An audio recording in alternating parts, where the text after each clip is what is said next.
بسم الله الرحمن الرحيم. maanta qoraalkeena wuxuu ku saabsan yahay cilladaha shakhsiyadda. waa qoraal xiiso leh oo ka hadli doono shakhsiyadaha aan dabiiciga ahayn, astaamaha lagu garto, noocyada ay kala leeyihiin, waxyaabaha keeno iyo siyaabaha loo sax intaba. marka ugu horeyso, waa maxay shakhsiyadda? shakhsiyaddu waxay ka tarjuntaa dabeecadda, fikirka iyo dareenka ku aadan qofka hareerihiisa, dabciyada dadka kale, fakarkooda iyo dareenkooda intaba. intaas oo la isku daray ayaa qofka shakhsiyaddiisu tilmaantaa. qofka shakhsiyaddiisu dabiici tahay wuxuu sameyn karaa xiriir wanaagsan. xiriirkaas uu la sameyn karo qoyskiisa, qaraabadiisa, asxaabtiisa iyo bulshada kale oo ku hareeraysan intaba. 3 cilladood ayaa ugu weyn shakhsiyadda qofka. cilladda ugu horeysa waxay tahay inuusan qofka awood u lahayn inuu xiriir la sameeyo. intaas aan kor kusoo xusno. hadduu isku dayo inuu xiriir la sameeyana, qofka ma muujinayo dabacsanaan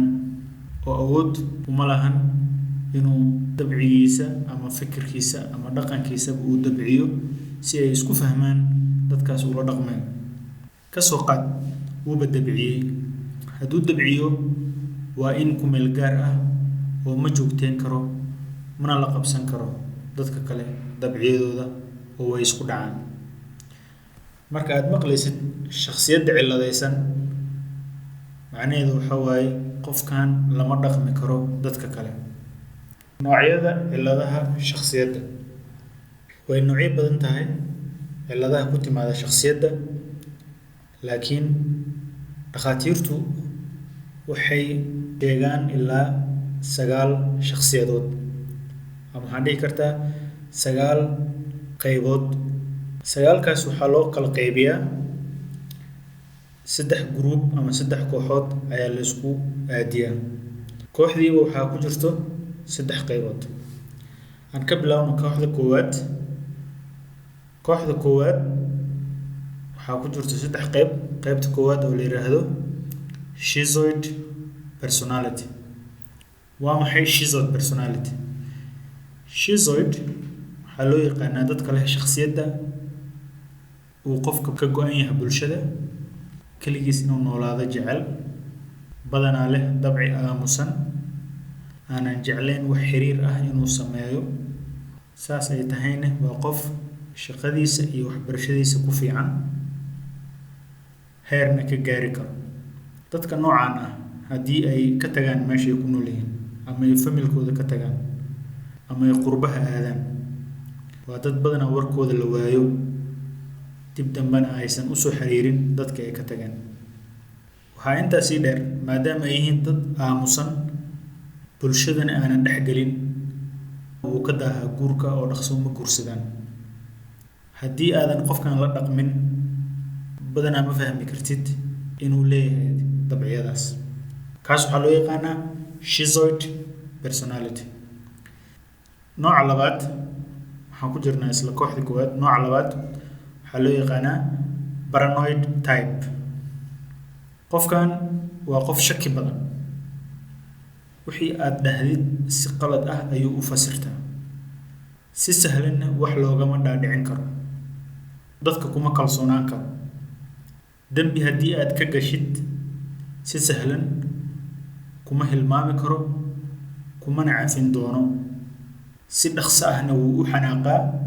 isagoo kuu arki karo qof aan la aamini karin, daacadnimadu ku yar tahay,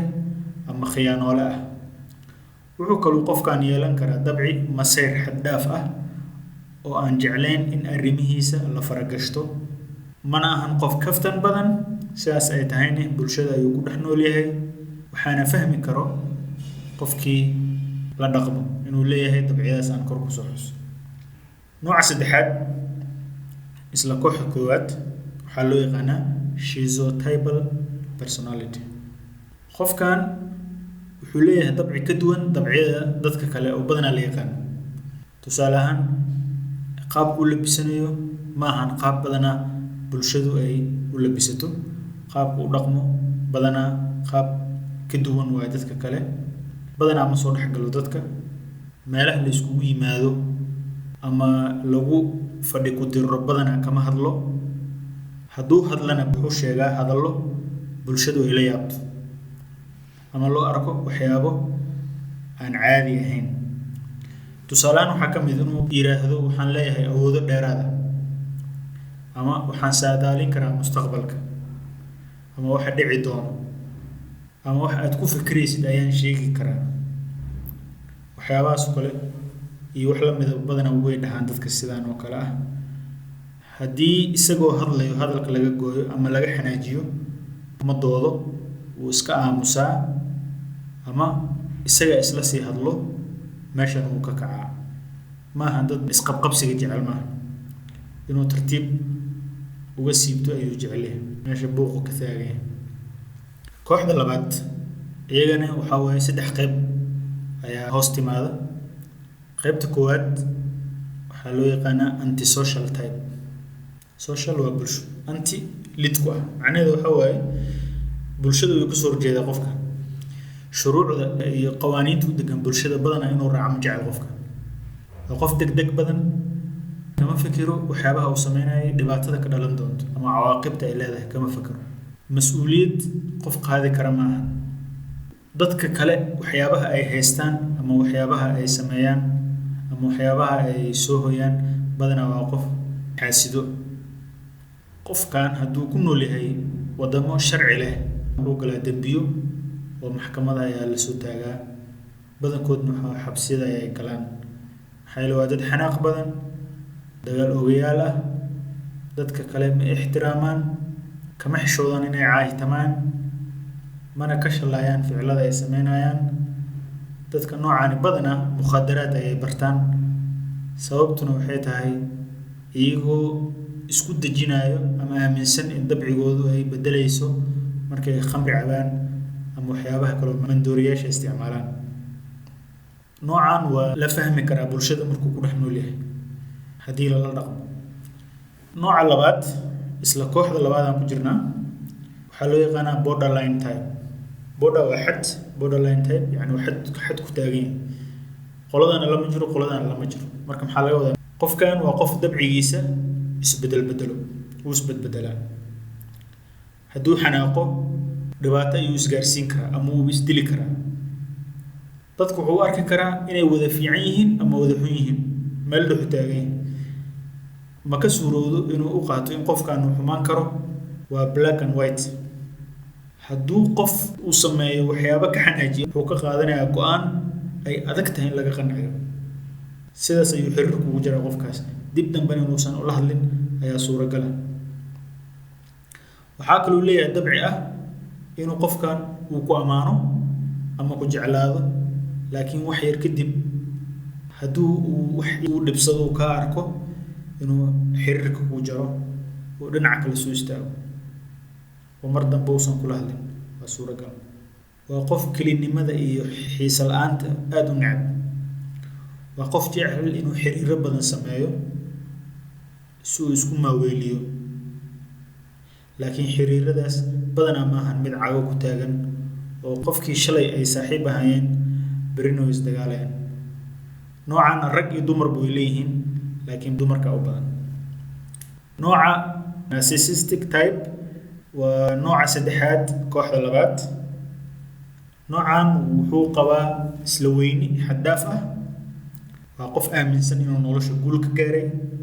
oo u baahan mar kasto in la xuso ama la faaniyo. wuxuu aaminsan yahay in isaga loo baahan yahay laakiin uusan qofna u baahnayn. haddii lagu ceebeeyo bulshada dhexdeeda wuu xanuunsan karaa ilaa uu heer isbitaal la jiifiyo ayaa suuragala. haddii la faaniyo ama la buunbuuniyana si sahlan ayuu u aaminaa waxa laga sheegayo, run ha ahaato ama been ha ahaato. waana qof jecel inuu kasoo dhex muuqdo bulshada. waa qof jecel inuu magaca bulshada ku hadlo isagoo aanan la dooran. dadka noocaan ah badanaa waxay jecel yihiin inay wax hogaamiyaan siyaasadana way galaan haddii aad si fiican ula dhaqantid ayaad fahmi kartaa dadkan haddii kale waa dhib inaad fahantid kooxda saddexaad iyagana waa san hor usoo sheegnay saddex qayb ayaa hoos timaada qaybta koowaad waxaa loo yaqaanaa avoidant type avoid waa ka fogaansho marka noocan waxaa la yidhahdaa nooca ka fogaanshada waa dad jecel wax walba ka fogaadaan dadkan waa dad xasaasi ah oo ay dhibayso in wax loo diido ma jeclo inuu ka qayb qaato waxyaabo uusan hubin in ka qaybgalkiisa la xiiseynayo ma jeclo in wax laga sheego ma jeclo wax ololo ah inuu ka qayb qaato sida isku imaatinka isla shaqaynta intaba way dhibaysaa ma hadal badno maadaama uu ka cabsanayo inuu sheego wax lagu qosli karo ama lagu ceebeyn karo dadka hortooda ayay si sahlan uga ooyin karaan isma celin karaan waa dad sensitive ah aad ayay u dhibsadaan in wax laga sheego oo inay kula dagaalamaan ayaa suurooda dadka noocan ah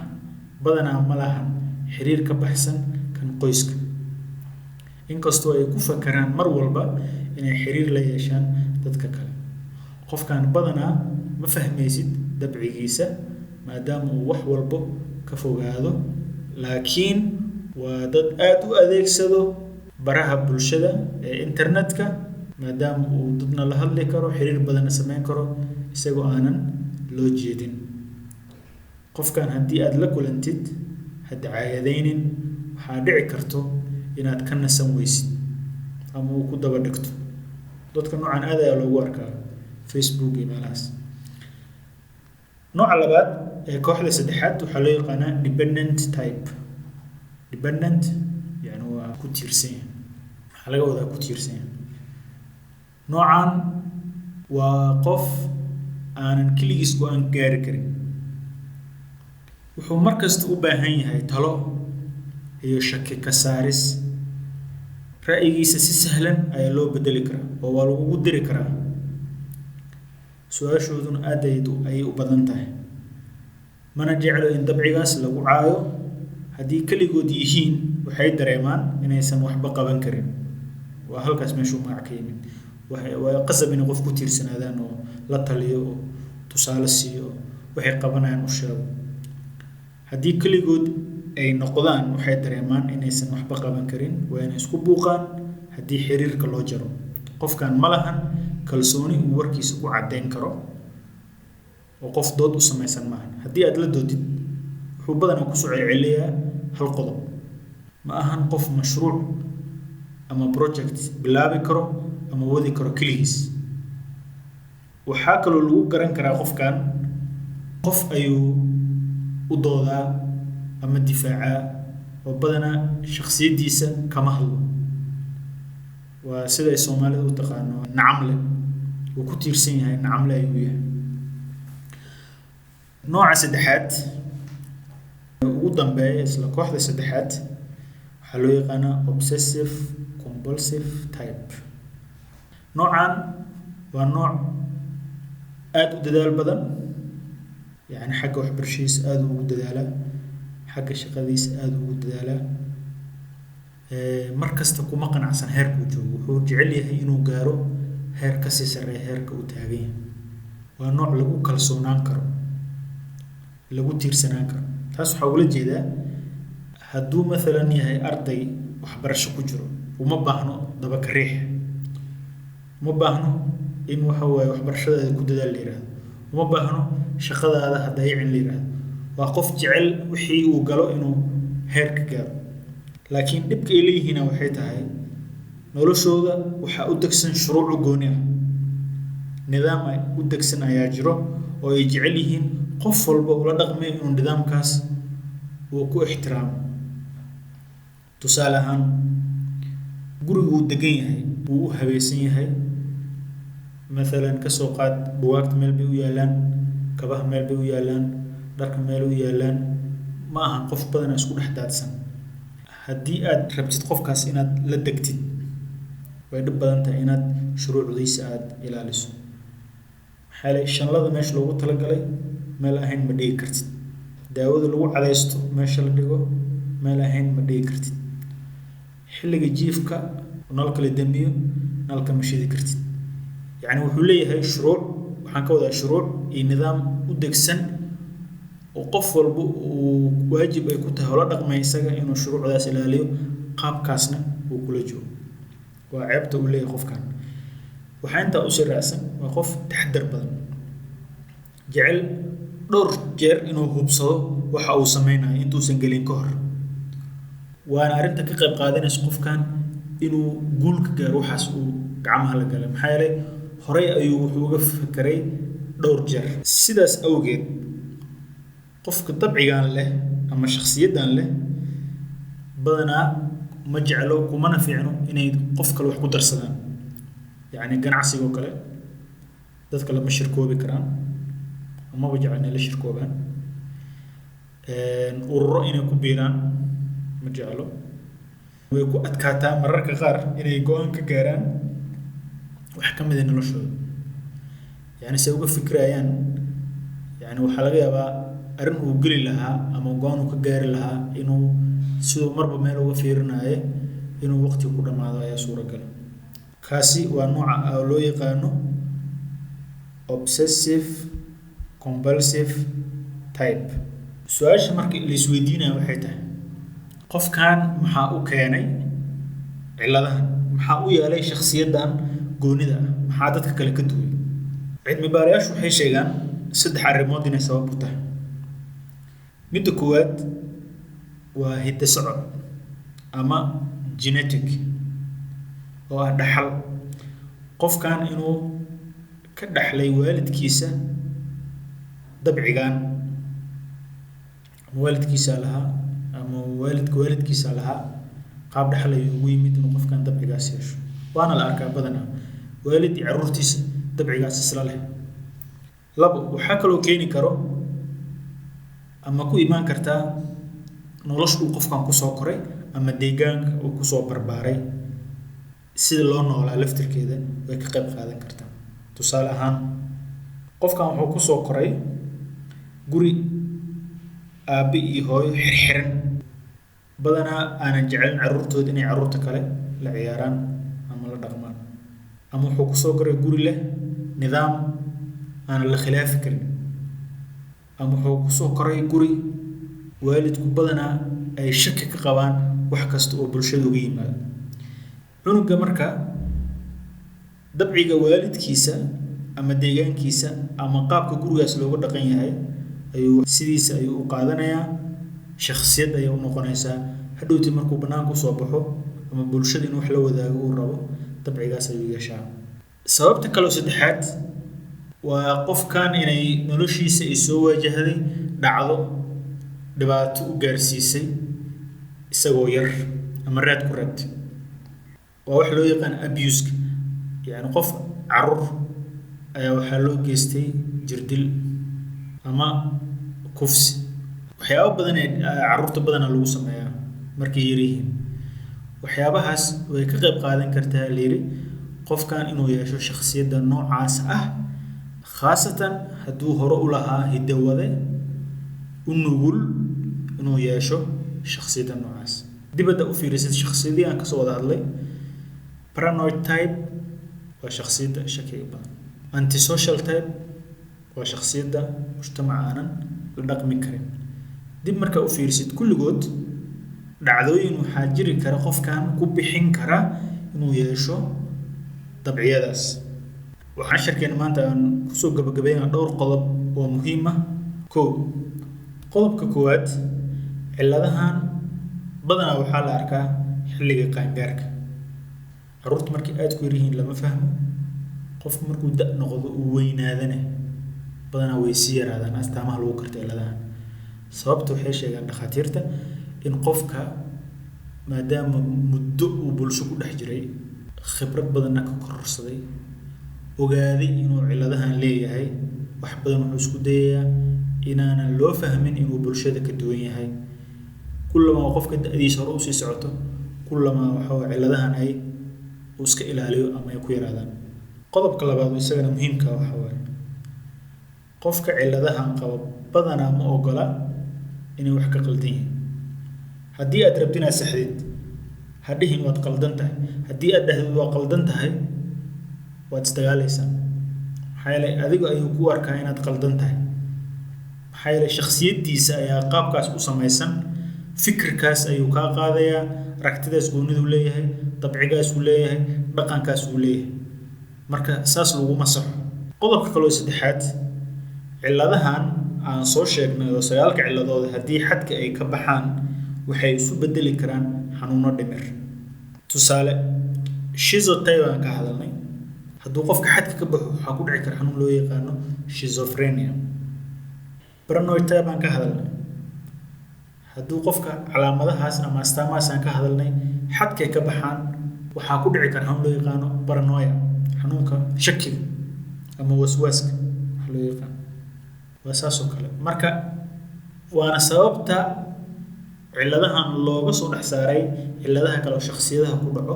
maadaama cilladahan ay isu bedeli karaan xanuuno dhimir qodobka afraad dadka shakhsiyadahan leh waa in loola dhaqmaa si taxaddar leh adigoo dareenkooda ilaalinaya ha isku dayin in aad dhahdid qofkan waa inaan ula dhaqmaa si lid ku ah shakhsiyaddiisa si uu isu bedelo taasi isku bedeli mayso qofku wuxuu ku arki karaa qof cadow ku ah ama la dagaalsan marka iska ilaali in aad qofkan aad ceebaysid ama dhibaataysid sidee loo daaweyn karaa waa qodobka 5aad badanaa daaweyntu ma ahan daawo ma ahan qalliin ma ahan maadaama ay tahay cillad shakhsiyeed waxaa lagu daaweyn karaa si dabiici ah taasoo ah dabci bedelis iyo dhaqan bedelis iyadoo la adeegsanayo wada hadal iyo sheekaysi yani qofka waa la sheekaystaa waa la hadlaa waxyaabo badan la falanqeeyaa isagaa fursad la siiyaa inuu hadlo yani si dabiici ah waxaa loo tusaa waxyaabaha uu sameynayo inuu kaga duwan yahay bulshada kale ayna fiicnaan lahayd inuu iska bedelo si uu xiriir fiican ula yeesho bulshada maxay bulshada kama maarmo يعني markuu yiraahdo waa arday wax la baranayo markuu weynaado waa shaqaale dad buu la shaqeynaa markuu guursado xaas carruur yeesho xaaskii carruurtii xiriir dhaqan u baahan yahay taas laftirkeeda dib ayaa qofka kaga imaan karo haddii cilladihiisa isagoo wato oo guri galo qodobka 6aad si aad u ogaatid shakhsiyadahan waa in aad qofka in muddo ah la dhaqantaa waa in qofkan si hoos u dhaqantaa si uu ogaatid qofkan inuu shakhsiyadiisa aysan dabiici ahayn oo uu leeyahay waxyaabo abnormal ah ama aan dabiici ahayn qodobka ugu dambeeya isagana muhiimka waxa waaye shakhsiyadahan waxa yeelan karo qof kasta kuma xirno aqoon yaro kuma xirno saboolnimo kuma xirno qofka meeshuu ka soo jeedo kuma xirno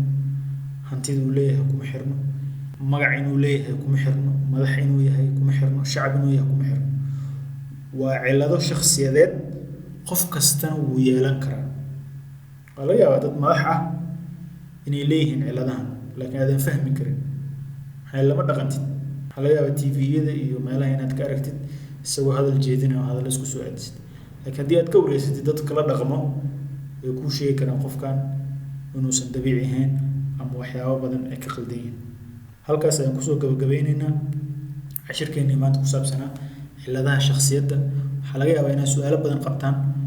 waxaad kusoo qori kartaan qaybta hoose waan kaga jawaabi doonaa insha allah waxaa kaloo fiidiyoyadan halkan ka baxa aad kala socon kartaan qaybaha kala duwan ee baraha bulshada aan ku leenahay sida Google Plus Facebook Twitter YouTube Instagram aad ayay u mahadsantihiin السلام عليكم ورحمة الله وبركاته